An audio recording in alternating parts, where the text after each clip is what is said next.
One of the books in this list made me go from reading 1 to 2 books per year to reading at least 15. And I obviously am not making this video to brag. I can read as many books as I want and you can read as many books as you want. But I really wanted to make this video to help any of you that would like to have better habits, as well as maybe inspire you to read some books that have helped me. Let's go straight into the 5 books that have completely changed my life. I'm pretty sure that this video will be just a part 1 because I have another list of books that I am currently reading and they look like books that they can also change my life in different ways. So I think we will soon have a part 2. The first book I want to talk about is Still Like an Artist, and not just this book but the whole series from Austin Kleon. I have read the Still Like an Artist and the Show Your Work, and I have yet to buy the rest of the books from the series. I think he recently launched a new book from the series, so I really am curious to read that and also the previous one. Still Like an Artist is a short, really easy to read book. It's almost like you're reading comics. And even though in the title you have the word artist, it's not just targeting artists.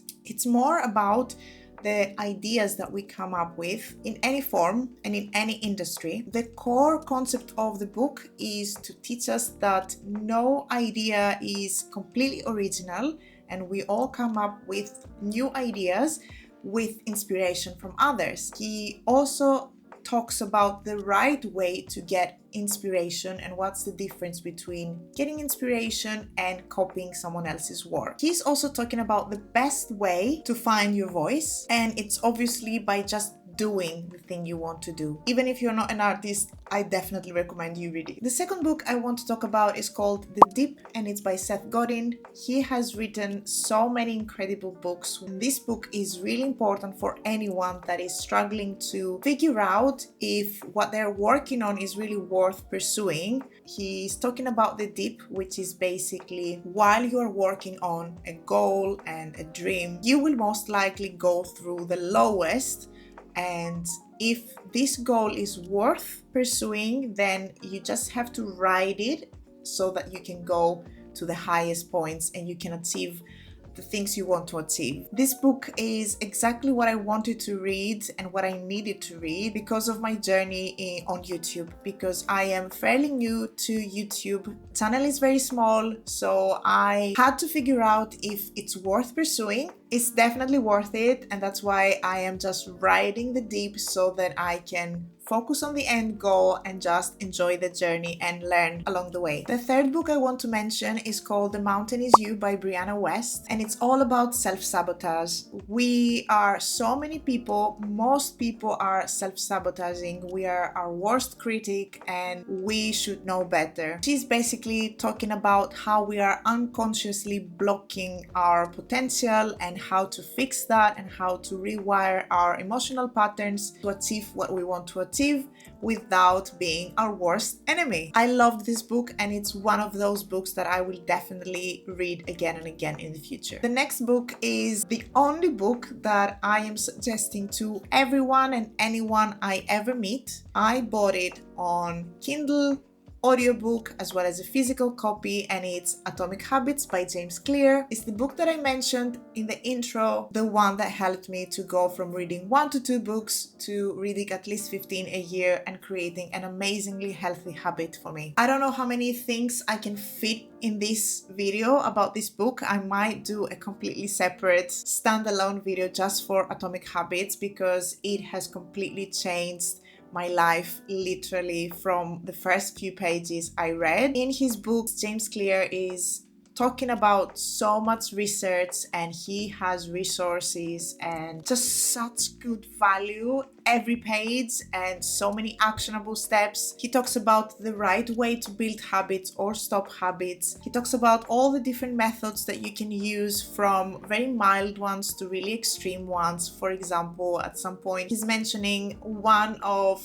the techniques that he's recommending for people that want to reduce or stop watching TV, and he's mentioning a very extreme method of putting the TV unplugged in a cupboard. He is mentioning habit stacking as well as so many other methods where you can straight away start implementing in your life. And this is what I did with books. This is what I did with so many things in my everyday, and I'm still working towards some other habit building as well as reducing some habits. One of the most important things he's mentioning is, for example, if you want to start a habit, make it as small as possible to start with and also as easy as possible to start it. For example, methods that worked for me to build the habit of reading more books as a busy mom was both habit stacking as well as making it as easy and obvious as possible.